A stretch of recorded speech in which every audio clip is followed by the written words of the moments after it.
राजनाथ जी, एक दूसरा गर्म मुद्दा इस चुनावों के पहले वो है इलेक्टोरल बॉन्ड्स का मुद्दा, जिसको कि सुप्रीम कोर्ट ने अनकॉन्स्टिट्यूशनल बताया। तो आपका मैं पर्सनल मत जानना चाहता हूँ कि आप लोगों ने जब ये इंट्रोड्यूस किया था तो क्या सोचकर किया था? इससे क्या ब्लैक मनी जो है वापस सर्कुलेशन में ज़्यादा आएगा, और आने वाले समय पर आप लोगों की सरकार की जब थर्ड टर्म आएगा तो क्या प्रतिक्रिया रहेगी? वैसे कुछ इस राहुल पर आप जी, एक्शन लेंगे? राहुल जी, यदि कोई किसी पार्टी को चुनाव यदि देता है, इसकी जानकारी भी हो जाती है तो क्या आपत्ति है? ये बुरी बात है? नहीं, जब आप लोग लाए थे तो ये था कि डोनर का नाम बाहर नहीं आएगा, आज डोनर के नाम बाहर आ गए आ हैं। गई, डोनर के नाम बाहर आ गए जी।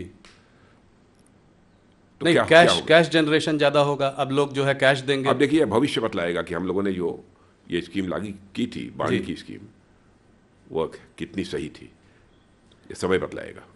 तो आपका पर्सनल मानना क्या है कि इससे इससे आपने जब सोचा था तब आप लोगों ने यही कहा था कि इससे ब्लैक मनी जो है, जो ज़्यादा है, वो एक ट्रांसपेरेंट, जिस हद तक पॉसिबल है ट्रांसपेरेंट प्रोसेस आपने डालने की कोशिश की थी। यह भी एक हमारी सोच थी। जी।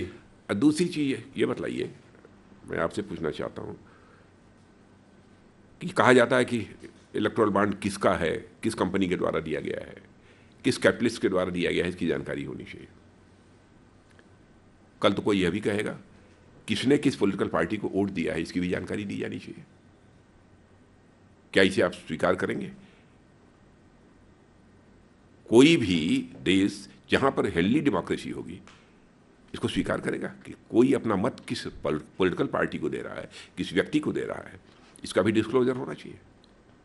जी नहीं, ये स्वीकार नहीं करेगा, मगर ये मुद्दा थोड़ा अलग है इस मायने में कि लोगों का ये मानना है कि ऐसा भी हो सकता है, जो कि ऑपोजिशन कह भी रहा है, कि करीब 4,000 करोड़ रुपए इलेक्टोरल बॉन्ड जो खरीदे गए, वो रेड्स होने के बाद 14 कंपनीज पर रेड हुआ, रेड होने के तुरंत बाद इलेक्टोरल बॉन्ड्स खरीदे गए।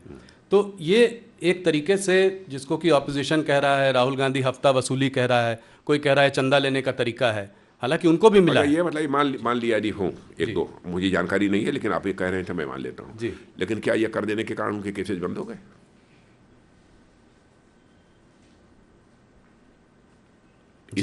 इस सवाल का भी जवाब देना चाहिए विपक्ष को। तो आप कह रहे हैं कि वो केसेस चलते रहेंगे, उसका कनेक्शन नहीं है? हाँ, बहुत सारे ऐसे मामले होते जिनके ऊपर चार्जेज रहते हैं जी। तरह तरह के चार्जेस रहते हैं, बहुत सारी कंपनीज हैं, लेकिन चुनाव के दौरान वो डोनेट करती हैं। तो जो डोनेट पहले भी किया है जी, जो डोनेट कर रहे हैं, अगर उनके अगेंस्ट केसेस हैं तो ऐसा नहीं है कि वो ड्रॉप होंगे। वो कोई सवाल ही नहीं। हाँ, वो चलते, एजेंसी अपना जो काम है काम करती रहेंगी। पर कनेक्शन है इस पर कि कनेक्शन है कि रेड्स होती हैं, उसके बाद चंदा आता है, उसके बाद इलेक्टोरल बॉन्ड आते हैं, जिसको ऑपोजिशन चंदा बोलते हैं। इस दृष्टि से उसे नहीं देखा जाना चाहिए, इसका उससे कोई कनेक्शन नहीं है।